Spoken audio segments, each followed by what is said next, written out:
चलिए दोस्तों, आज की इस क्लास में बात करते हैं पुराणों के बारे में। पुराण हमें विभिन्न राजवंशों के बारे में और प्राचीन अनुश्रुतियों से चली आ रही बातों के बारे में जानकारी उपलब्ध करवाते हैं। तो जानते हैं पुराणों में किन किन चीज़ों की हमें जानकारी मिलती है और पुराणों का हमारे इतिहास में क्या महत्व है। तो बात करते हैं हम सबसे पहले पुराणों के बारे में। तो जो पुराण हैं, सबसे जो इम्पोर्टेंट पॉइंट स्टार्टिंग में ही बता रहा हूँ आपको कि सबसे पहला जो हमारा प्रश्न बनता है कि इस पुराण का अर्थ क्या होता है, तो आपको मैं बता देता हूँ कि पुराण का शाब्दिक अर्थ, ये पॉइंट है एग्जाम में खूब पूछा जाता है कि पुराण का शाब्दिक अर्थ क्या है। अब यहाँ पे इसको समझना है अच्छे से पुराण के शाब्दिक अर्थ को। तो मैं बता दूँ, पुराण का शाब्दिक अर्थ होता है प्राचीन आख्यान। प्राचीन आख्यान। अब यहाँ पे एक बात गौर करना है कि प्राचीन आख्यान, इससे तात्पर्य क्या है। तो मैं आपको बता दूं कि अनुश्रुति से चली आ रही कोई भी पुरानी बात, उन्हीं बातों का संकलन किस में किया जाता है, पुराणों में किया जाता है।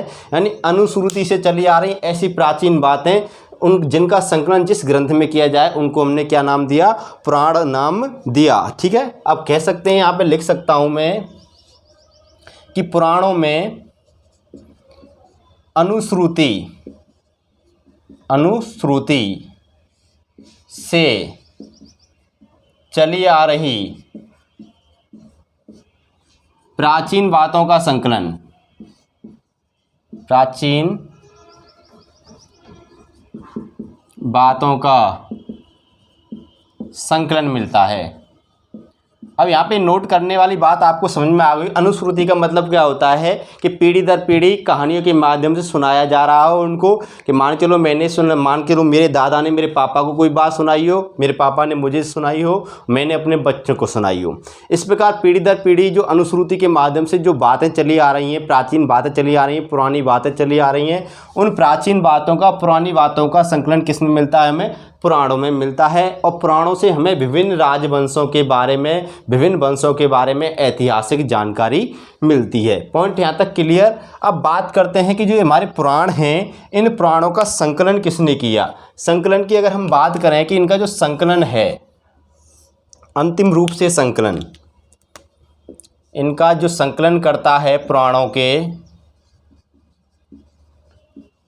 संकलनकर्ता कौन माने गए हैं, इनका संकलन किसने किया, तो मैं बता देता हूँ, लोमहर्ष ऋषि, लोमहर्ष थे, लोमहर्ष बा उनके पुत्र उग्रश्रवा ने।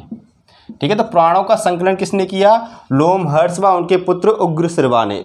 लेकिन कुछ ग्रंथ ऐसे भी हैं जो इनके संकलनकर्ता वेद व्यास को भी बताते हैं, लेकिन ज़्यादातर जो प्रमाणिक पुस्तक हैं और ज़्यादातर माना गया है वो लोमहर्ष उनके पुत्र उग्रश्रवा को ही क्या माना गया है, पुराणों के संकलनकर्ता माना गया है। अब एक चीज़ भी और नोट कर लेना कि ऐसा नहीं है कि जो लोमहर्ष व उनके पुत्र उग्रश्रवा ने जो पुराणों का संकलन कर दिया, उन्हीं को ही कंप्लीट मान लिया गया। बाद में धीरे धीरे इन पुराणों में ऐतिहासिक वंशावलियों का क्या हुआ, रिकॉर्ड संधारित होता रहा और इनको बढ़ाते गए, और इनका जो अंतिम रूप से संकलन हुआ, यानी इनको जो कम्प्लीटली फाइनली कह सकते हैं, फाइनली जो इसको कंप्लीट किया गया, यानी अंतिम रूप से इनका जो संकलन हुआ था, अंतिम रूप से संकलन गुप्त काल में हुआ, गुप्त काल में। तो ये भी याद रखनी है कि पुराणों का अंतिम रूप से संकलन किस में हुआ, गुप्त काल में हुआ। इसी वजह से हम कह सकते हैं कि पुराणों के अंतर्गत हमें किसकी जानकारी मिलती है, ऋग्वैदिक काल से लेकर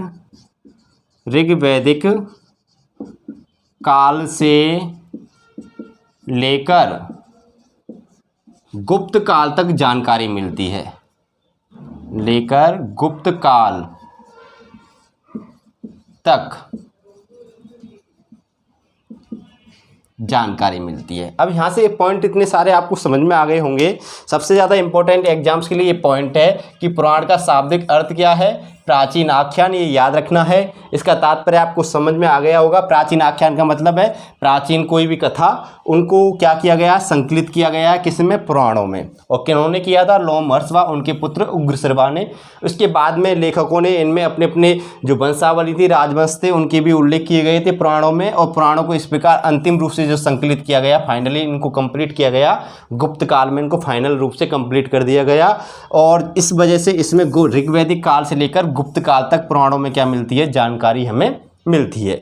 गुप्त काल के बाद में किसी भी राजवंश के बारे में इसमें कोई जानकारी उपलब्ध नहीं है, किसमें, पुराणों में। अब बात करते हैं पुराणों के विषय के बारे में कि पुराणों के में किन किन चीज़ों के विषय के बारे में जानकारी मिलती है, यानी पुराणों के विषय।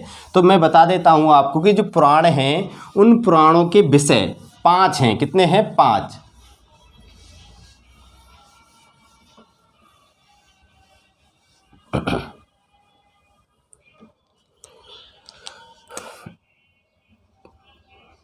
पुराणों के 5 विषय, पुराणों के विषय कितने हैं, 5।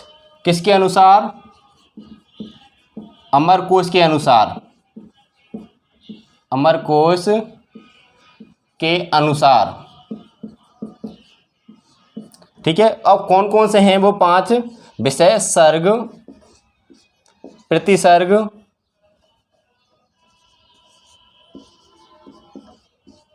सर्ग प्रतिसर्ग, वंश,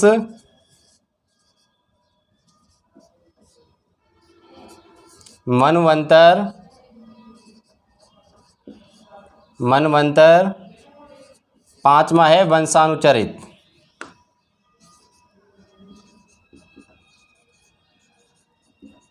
वंशानुचरित, ठीक है।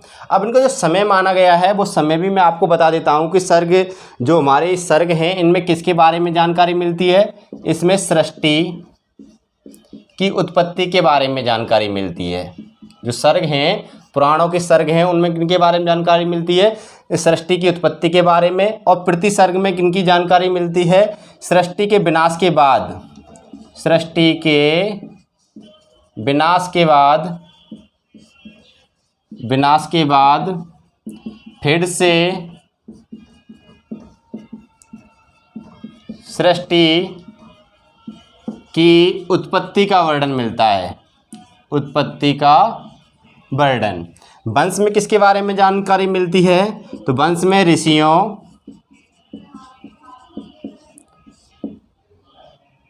देवताओं की वंशावली मिलती है, वंशावली मिलती है। इसके अलावा इसमें ऐतिहासिक सूचनाएं भी मिलती हैं, ऐतिहासिक सूचनाएं, ऐतिहासिक सूचनाएं मिलती हैं। मनवंतर में क्या मिलता है, मनवंतर में युगों व महायुगों का, महायुगों का क्रमिक वर्णन मिलता है। अब वंशानुचरित में क्या मिलता है, सूर्यवंश व चंद्रवंश,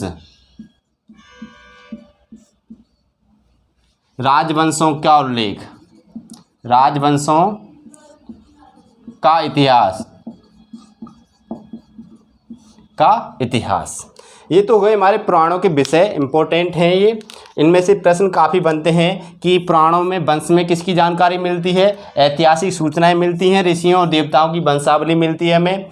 सर्ग में किसके बारे में जानकारी मिलती है, सृष्टि की उत्पत्ति के बारे में। प्रतिसर्ग में किसके बारे में जानकारी मिलती है, सृष्टि के विनाश के बाद फिर से सृष्टि की उत्पत्ति के बारे में। मनवंतर में क्या मिलता है, युगों और महायुगों का क्रमिक वर्णन मिलता है। और वंशानुचरित में सूर्यवंश व चंद्रवंश, राजवंशों का इतिहास मिलता है। ये इम्पोर्टेंट है, यहाँ से काफ़ी प्रश्न बनते हैं कि निम्न में से कौन सा पुराण का विषय नहीं है। 3 इसमें से रख देगा, 1 बाहर से रख देगा, ये एक प्रश्न ये बन जाता है। ये भी बन जाता है कि वंश में किसकी जानकारी मिलती है, या सूर्यवंश व चंद्रवंश राजवंशों के इतिहास के बारे में जानकारी पुराण के किस विषय में मिलती है, तो वंशानुचरित में, या किस भाग में मिलती है, वंशानुचरित में। हम ये भी कह सकते हैं कि पुराणों के 5 भाग होते हैं, सर्ग, प्रतिसर्ग, वंश, मनवंतर और वंशानुचरित। इन 5 हिस्सों में इनको लिखा जाता है, पुराणों को लिखा गया था। ये तो पॉइंट यहाँ तक क्लियर हो गए। अब बात कर रहा हूँ मैं युगों और महायुगों के क्रमिक वर्णन के बारे में। जो इसमें बताया गया है कि युग और महायुगों के क्रमिक वर्णन के बारे में कहा गया है, तो ये युग क्या थे, इन युगों के बारे में मैं आपको समझा देता हूँ थोड़ा। यहाँ से भी काफ़ी इंपॉर्टेंट पॉइंट है समझने वाली। अब बात करता हूँ मैं युगों के बारे में। अब बात करता हूँ मैं पुराणों में उल्लेखित युगों के बारे में। देखिए, पुराणों में 4 युगों का उल्लेख किया गया। कितने युगों का? 4 युगों का। फर्स्ट बात तो ये नोट करनी है। अब वो 4 युग कौन कौन से हैं, मैं सबसे पहले बात करता हूँ त्रेता युग की, यानी सबसे पहले जो आता है हमारा सतयुग आता है, सबसे पहले मैं बात करता हूँ सतयुग की। फिर हमारा आता है दूसरा त्रेता युग, त्रेता युग।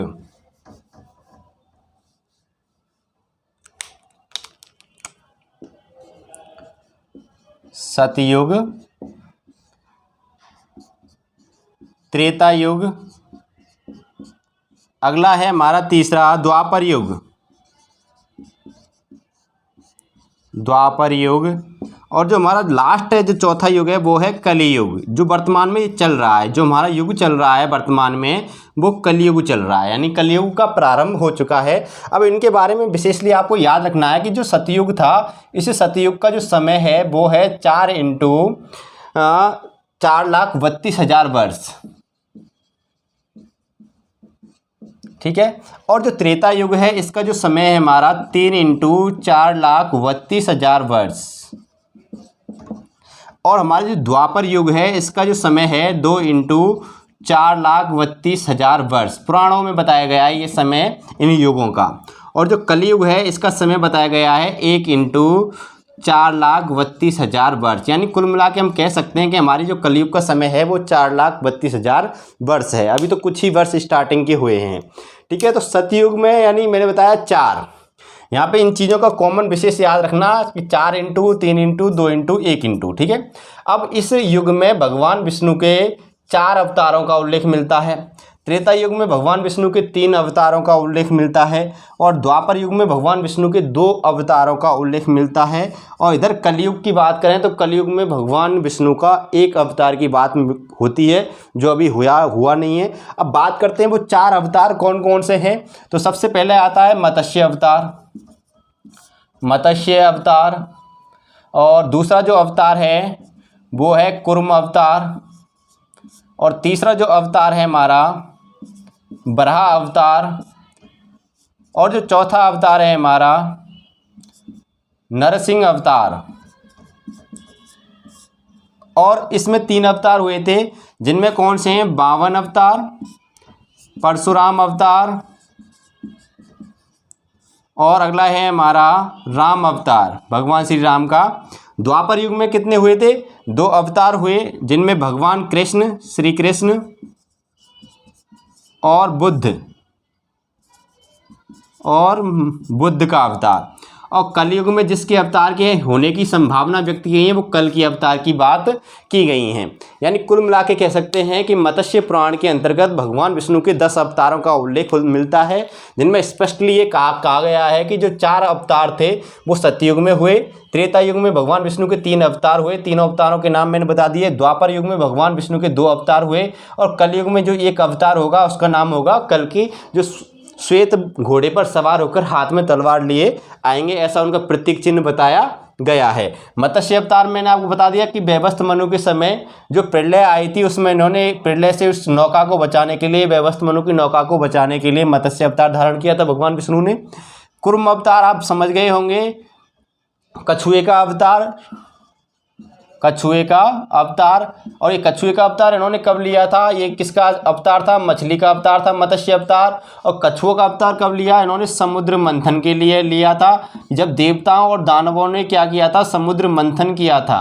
उस समय इन्होंने कुर्म अवतार लिया था। और कुर्म अवतार आपको पता होगा कि जिस पर्वत के माध्यम से इन्होंने समुद्र का मंथन किया था, कि जब उसको, और इसमें जो रस्सी के लिए जिस सांप का इन्होंने प्रयोग किया था, उस सांप के बारे में भी बता देता हूँ कि ये था मंदराचल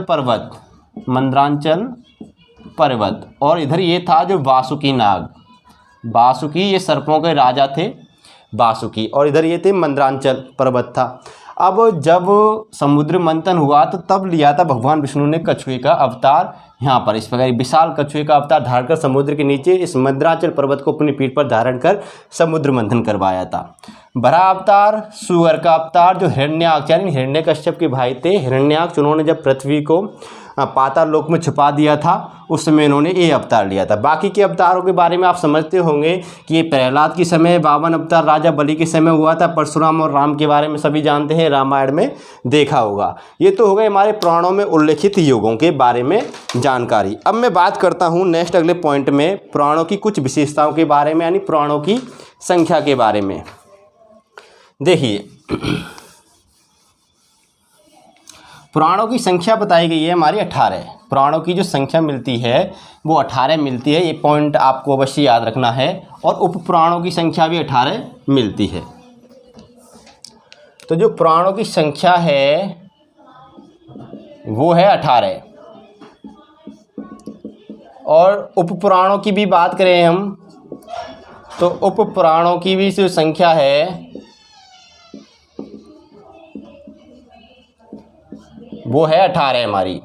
तो पुराणों और उपपुराणों की संख्या क्या बताई गई है? 18 बताई गई है। और इन 18 पुराणों में सबसे प्राचीन व प्रमाणिक पुराण किसको माना गया है? मत्स्य पुराण को।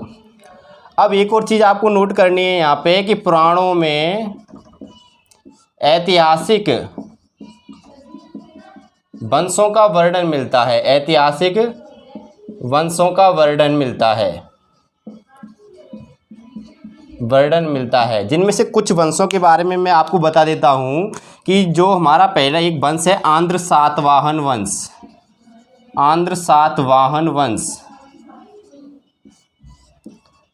और एक है हमारा गुप्त वंश, और एक है हमारा मौर्य वंश। तो आपको यहाँ से नोट करना है कि आंध्र सातवाहन वंश में मत्स्य पुराण के बारे में जानकारी मिलती है। गुप्त वंश के बारे में जानकारी मिलती है वायु पुराण से, और मौर्य वंश के बारे में जानकारी मिलती है विष्णु पुराण से। तो ये तो तीन जो हमारे मत्स्य पुराण हैं, वायु पुराण है और विष्णु पुराण है, इनसे क्या मिलती है? इन तीन राजवंशों की ऐतिहासिक जानकारी मिलती है। और एक चीज़ और नोट करना यहाँ पे कि इतिहासकारों ने मत्स्य पुराण को और वायु पुराण को क्या कहा गया है? पुरातन इतिहास कहा है। ये प्रश्न कई बार पूछा गया है कि इतिहासकारों के अनुसार किन पुराणों को पुरातन इतिहास कहा गया है? तो मत्स्य पुराण और वायु पुराण को। इस प्रकार जो हमारे पुराण थे उन पुराणों से संबंधित जितने फैक्ट्स थे वो यहाँ पे कंप्लीट होते हैं। फिर मिलते हैं।